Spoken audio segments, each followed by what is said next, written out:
Pues lo recuerdo fatal. Estuvo mi mujer ingresada allí 18 días en el hospital. Tuve que ir a casa de una hija allí. Nos cambió muchas cosas.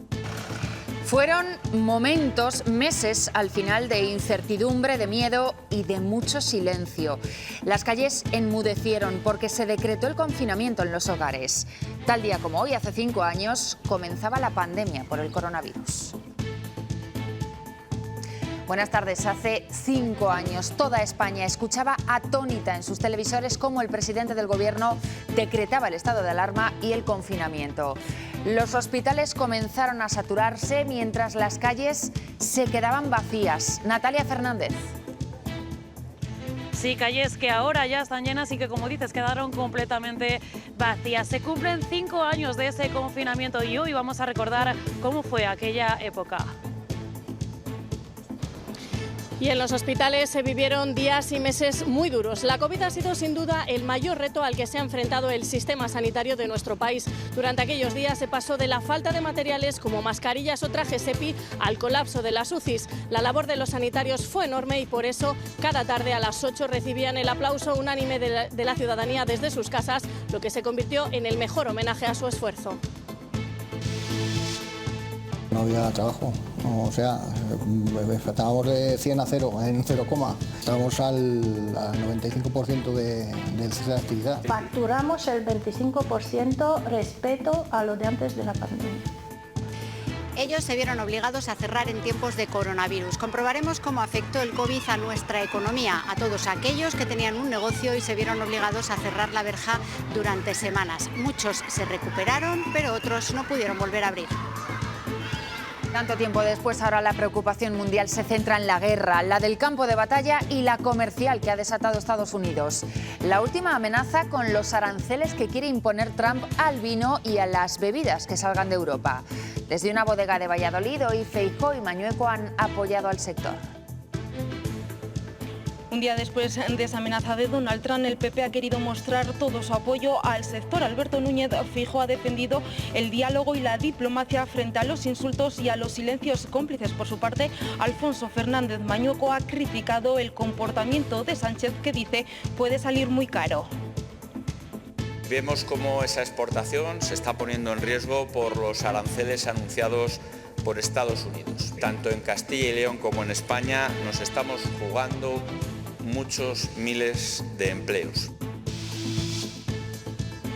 La electricidad ha protagonizado la subida de precios en el último año. La vida se ha encarecido un 2,8% más. Alimentos como el pescado o los huevos tampoco dejan de subir. Todo el norte de Castilla y León tiene avisos activados por nieve y atención a las conexiones con Cantabria porque allí las nevadas se esperan más copiosas. Mañana menos precipitaciones, pero todavía cielos nubosos y bastante frío.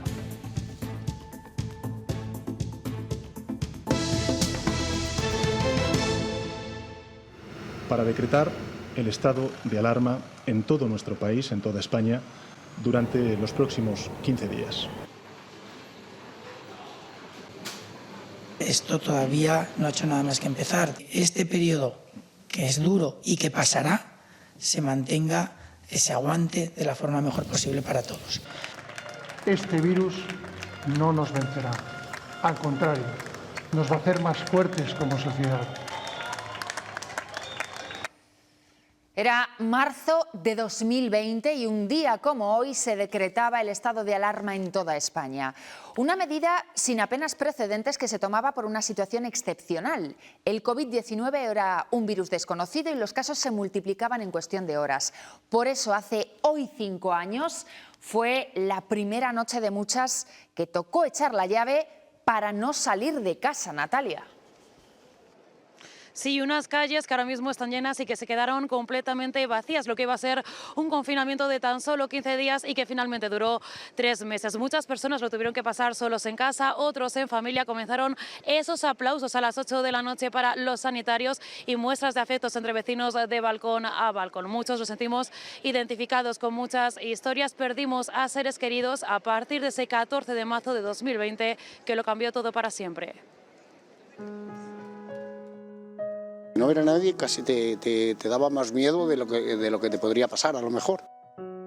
Yo sí salí porque tenía que ir a una finca a atender animales y daba miedo. Yo salía a trabajar todos los días, entonces lo malo era llegar a mi casa, quitarme todo, limpiarlo todo, para intentar no pegar nada a los que tenían viviendo conmigo, claro. Tuve que ir a casa de una hija allí. Menos mal que la casa tiene jardín. Muy duro, sí. Me afectó mucho, sí. Lo recuerdo con una sensación desconocida y el miedo a lo desconocido.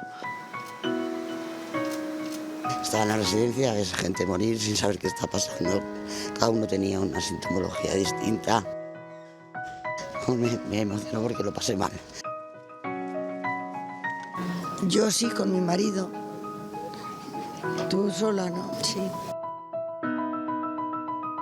Estuvo mi mujer ingresada allí 18 días en el hospital. No tenías contacto con ella ninguno. Una vez al día te daban informes y pues lo pasé bastante mal.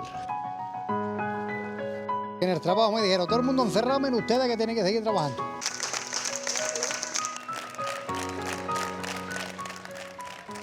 La pandemia dejó muchas cifras, pero sin duda las más dramáticas son las que se refieren al número de fallecidos. El coronavirus provocó casi 21.000 muertes en nuestra comunidad, una de las más golpeadas por el COVID. En España fueron más de 120.000 las víctimas mortales, muchos de ellos después de pasar además un largo ingreso en hospitales que llegaron a estar saturados. Enar Valerio. Sí, de hecho, de esas 21.000 muertes que comentabas, 17.000 de ellas se produjeron en hospitales de Castilla y León. Sin duda, las dos primeras olas del coronavirus fueron las más duras, llegando a saturar no solo las urgencias a donde acudían los contagiados, sino también posteriormente a las completas de los hospitales de toda Castilla y León. Las UCIs se colapsaron en varias ocasiones durante la pandemia. Los ingresos, como decías, eran largos y en soledad, ya que los pacientes no podían recibir visitas. Por eso los equipos sanitarios se convertían en su única compañía y en parte de los héroes a los que cada tarde la sociedad aplaudía de forma unánime. Han pasado 5 años, pero los sanitarios que lo vivieron en primera fila lo recuerdan como si hubiese sido ayer. Fue la peor experiencia laboral que he tenido. Fue complicado. Trabajaban sin horarios, con turnos interminables y con una carencia continua de material. Tenía una FP2 que me cambiaban los lunes. Si es que no había y costaba conseguirla. Se veía el agotamiento físico en la cara de los profesionales. Los ingresos y las unidades de cuidados intensivos se multiplicaban. Éramos una UBI de 15 camas y llegamos a tener 40 camas de UBI. De un día para otro se llenó la planta. Atendimos en la zona COVID casi 6.000 pacientes. Siendo las dudas continuas. No sabíamos cuánto tiempo y más iba a durar esta situación. Era una incertidumbre, un manejo con unas dudas, un miedo a estar equivocada o no. No saber contra qué estabas luchando. Tuvieron que despedirse de muchas personas. Recuerdo a ese paciente porque le tuve ingresado en mi guardia y me dio mucha pena no poder sacar adelante a un compañero. Y fueron familia para unos pacientes que estaban completamente solos. Lo que recuerdo muy mal es eso, la soledad de los pacientes. Tener a un familiar ingresado y que no puedas estar con él, pues esa incertidumbre es dura. Unos sanitarios, muchos aún con secuelas, que piden ahora que no se olvide el trabajo que hicieron durante muchos meses. Si bien es cierto que escuchamos y respetamos las opiniones de todos, no podemos compartir esa visión catastrofista de nuestra sanidad que algunos deliberadamente están interesados en publicitar. Por eso hoy pido encarecidamente el mayor de los respetos a la labor de los profesionales y de los gestores del sistema sanitario de Castilla y León, verdaderos artífices de nuestra excelente sanidad. Y hoy, 5 años después de que el Consejo de Ministros aprobase el decreto de ese estado de alarma, volvemos aquí, al Ministerio de Sanidad, un lugar que se convirtió en foco de información diaria durante la pandemia. Desde aquí seguíamos las comisiones de salud, las reuniones, las interterritoriales y también las palabras de un hombre que pasó a primera plana de la noche a la mañana, que se convirtió en una de las caras visibles del Gobierno durante esa crisis sanitaria, Fernando Simón.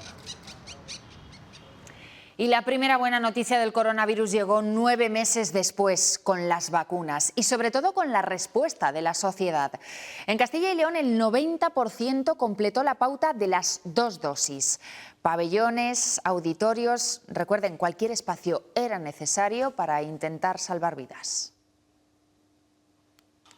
Fuimos al Miguel Delibes juntas a ponérnosla y bien. Sí, había mucha gente. Recuerdo solamente la cola allí y a ponérmelo y que fuera todo muy rápido. Me tocó ir a hacer una cola de bastantes horas por el garaje que nos tenían ahí, un montón de gente y tal. Me acuerdo que me pusieron AstraZeneca y me tocó ir 2 veces. Me daban alergia y me sentaba muy mal.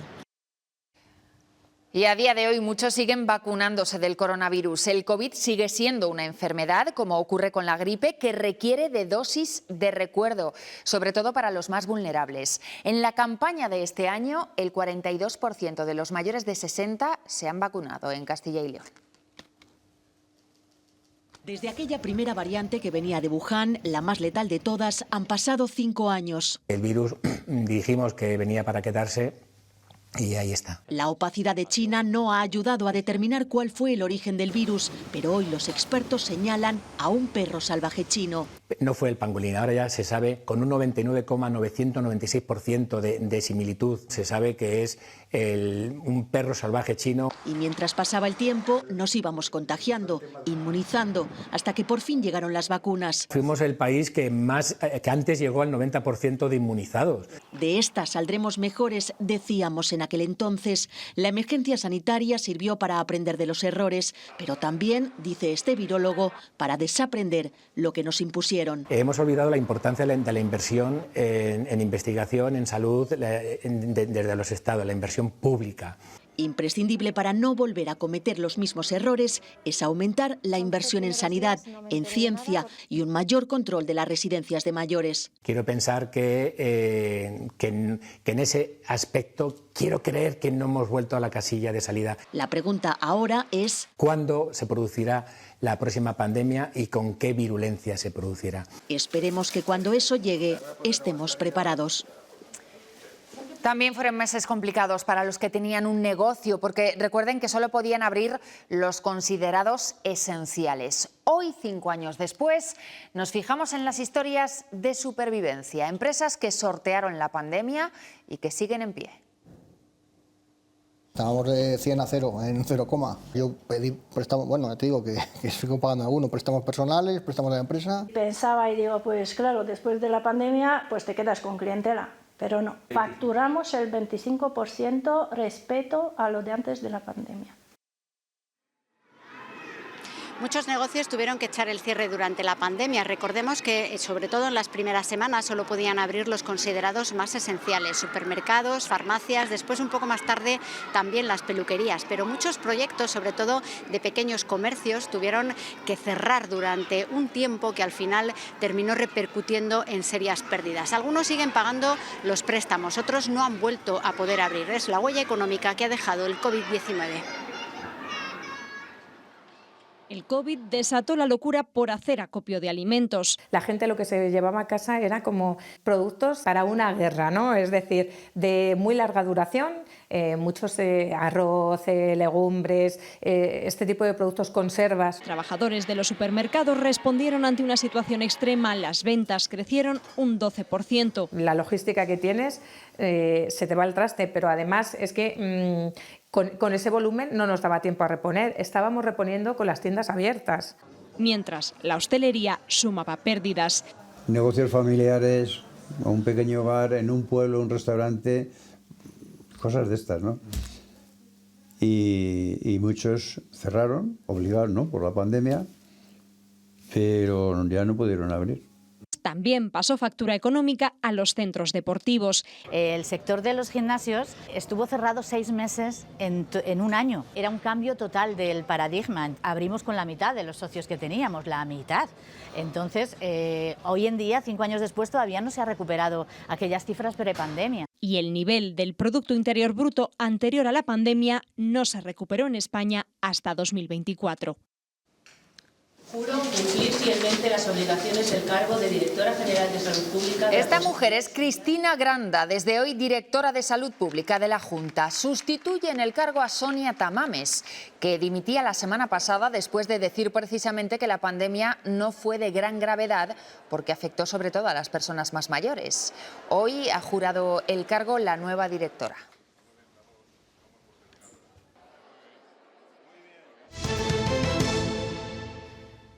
Para el líder del PP, la diplomacia es fundamental para atajar la crisis de los aranceles. Después del anuncio de Trump de gravar con un 200% productos como el vino, el sector agroalimentario mira el futuro a corto plazo con incertidumbre. Hoy Feijóo ha visitado una bodega de Valladolid, acompañado por el presidente de la Junta. El PP ha querido mostrar su apoyo a un sector muy importante en España y especialmente en Castilla y León. Alfonso Fernández Mañueco ha criticado la postura de Vox, quien fuera su socio en el gobierno autonómico, y también el comportamiento de Sánchez, que dice puede salir muy caro. Por su parte, el presidente del Partido Popular, Alberto Núñez Feijóo, ha defendido la diplomacia y el diálogo frente a los insultos y los silencios cómplices de otros partidos políticos. El sector agroalimentario en Castilla y León es ya el más importante, generando 43.000 empleos en 3.000 empresas. Estamos exportando 3.400 millones de euros al año y vemos cómo esa exportación se está poniendo en riesgo. Por eso, desde la Junta aseguran buscarán otros mercados para continuar con este crecimiento. Fernández Mañueco además ha criticado la posición del que fuera su socio, Vox. Los que decían siembra, los que decían ser la voz del campo, son los mismos que hoy aplauden una chapuza más. También la postura de Pedro Sánchez, que dice puede salir muy cara.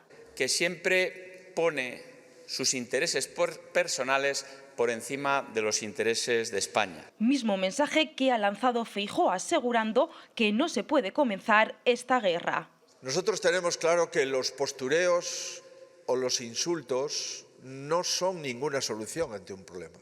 Ante el problema de los aranceles debemos de activar la diplomacia, la inteligencia, la reciprocidad y el diálogo. Porque España exporta a Estados Unidos 400 millones de euros en vino. Muchos de esos caldos salen de bodegas como esta que han visitado en la provincia de Valladolid.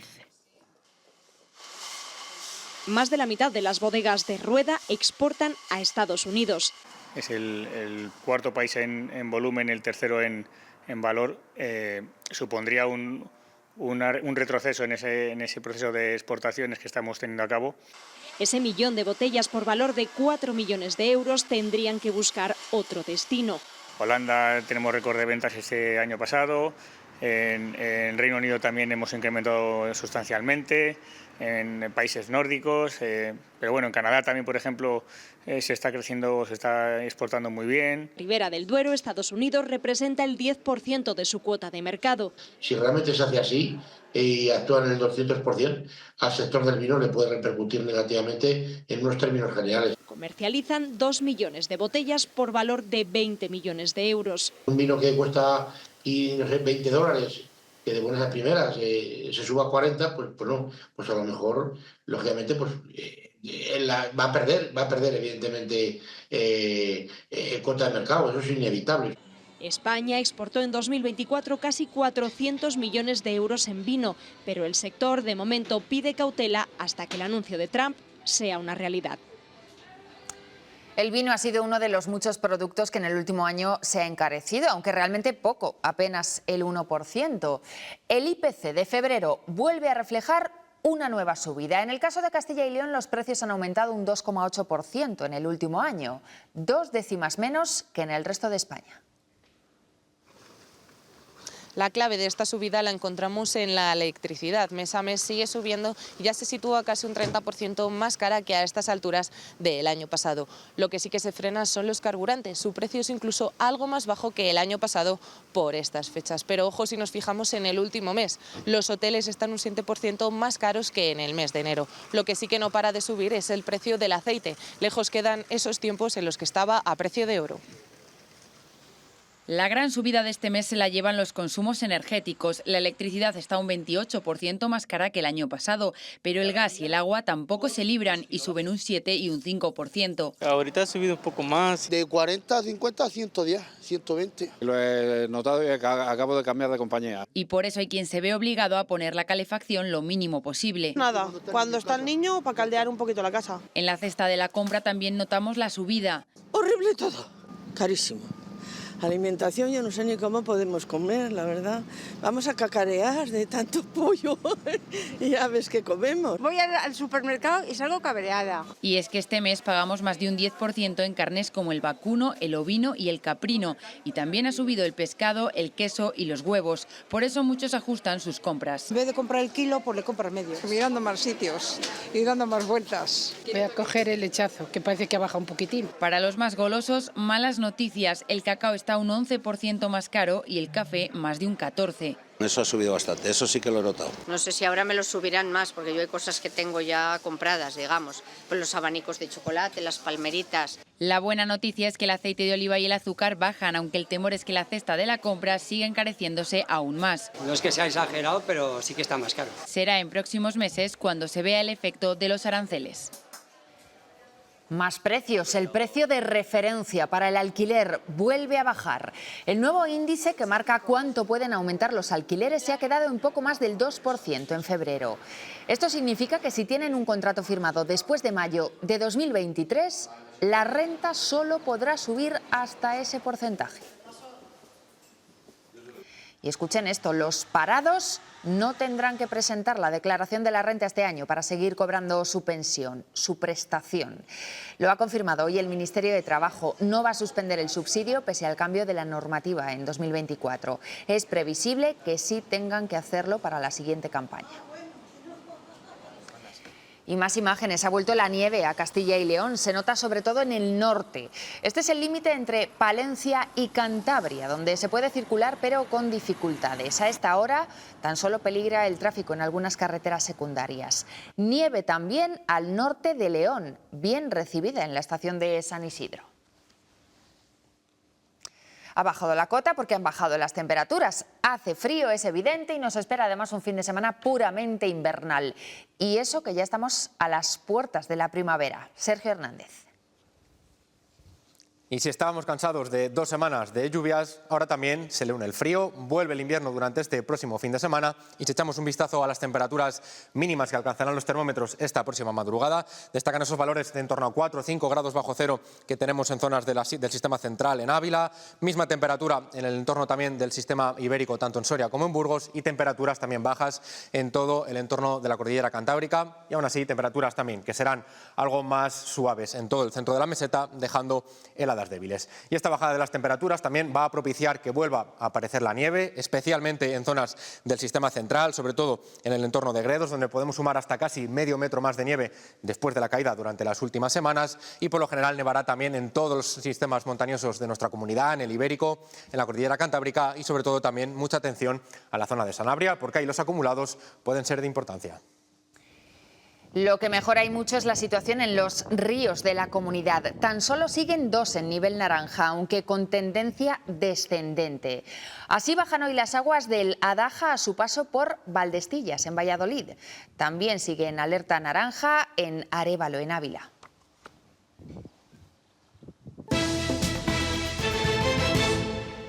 Esta semana hemos sabido que la Junta quiere adelantar esta vez el debate del Estado de la Comunidad. Será en un par de semanas, cuando lo habitual es en junio.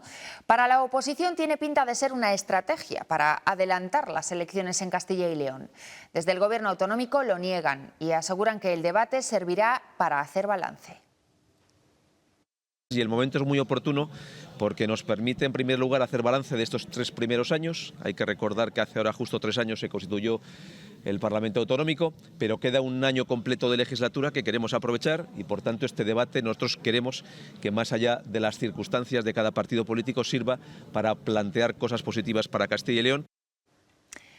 Diego Moreno, candidato a la Secretaría General del PSOE de León, ha pedido a la Ejecutiva Federal del partido que aclare la última polémica que ha surgido en torno a las primarias de este domingo.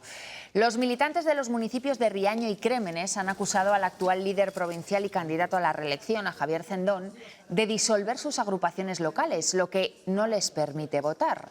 Moreno pide también a la militancia que el domingo voten con libertad y que haya una revolución democrática. Y en un pueblo de Zamora, en Roales del Pan, Vox va a abrir expediente disciplinario al alcalde en funciones. Todo por votar a favor de la aplicación de la Ley de Memoria Democrática para cambiar los nombres de 3 calles: General Franco, Primo de Rivera y Ramiro de Ledesma. La Dirección Nacional de Vox ha expresado su rechazo absoluto. El alcalde dice que si tiene que elegir entre su partido o el pueblo, se queda con los vecinos. Y Núñez Feijóo advierte al Gobierno de que cometería un fraude de ley si intenta algún desvío presupuestario para incrementar el gasto en defensa sin pasar por el Congreso. El PP todavía no ha decidido si apoyará ese aumento porque no sabe qué fórmula usará Moncloa, que por otro lado además intenta convencer a sus socios parlamentarios. Es evidente que los enjuagues presupuestarios son fraudes de ley. Va en contra de la Ley General Presupuestaria, va en contra de los principios básicos de gestión económica y financiera y va en contra de nuestra tradición presupuestaria. Y añado, y de nuestra tradición democrática. Que las políticas de defensa son unas políticas de Estado que tienen un único objetivo, y ese objetivo es trabajar por la paz. Pues en Alemania ya han solventado cómo afrontar esta situación. Allí populares, socialistas y los verdes han alcanzado un pacto de Estado para aumentar el gasto en defensa y realizar grandes inversiones en infraestructuras. Y hoy Donald Trump ha dicho que hay grandes posibilidades de que termine la guerra en Ucrania después de que los negociadores de Estados Unidos hayan hablado con Putin. Además, ha pedido a Rusia que perdone la vida a los soldados ucranianos que estarían rodeados en la región de Kursk, en suelo ruso. Putin responde que lo podría hacer si se rinden y que esa sería su condición para aceptar una tregua.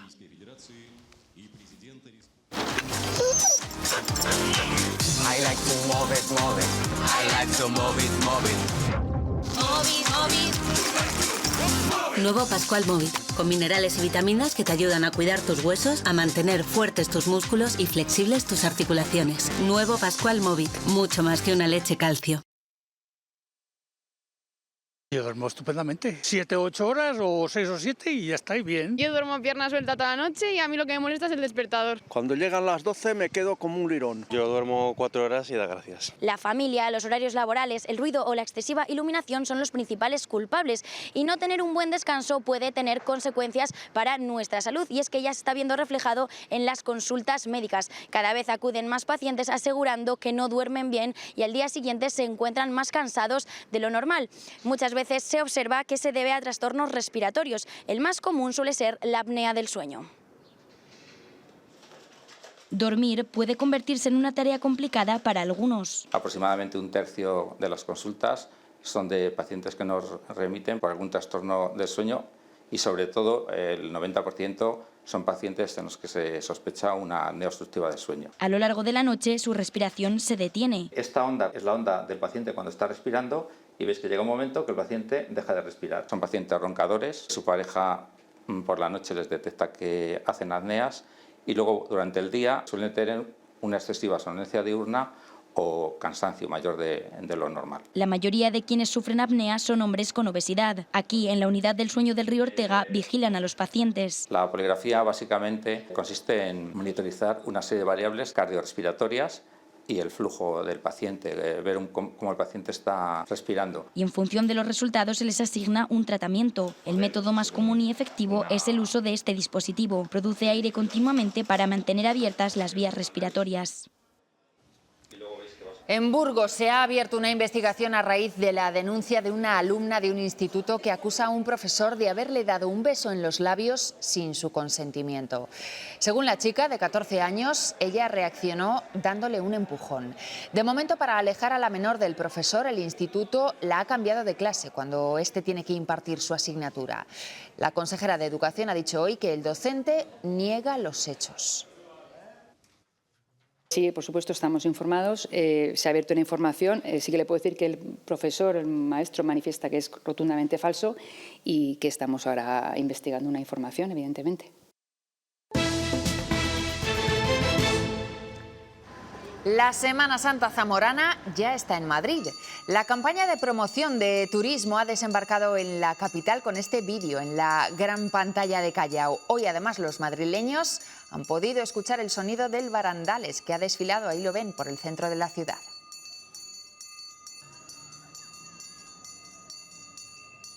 Y los aficionados a la astronomía han disfrutado esta madrugada del eclipse total de luna que ha creado la denominada luna de sangre. Ha ocurrido muy cerca del amanecer, sobre las 7:30. El cielo despejado ha permitido que se apreciara desde buena parte de nuestra comunidad.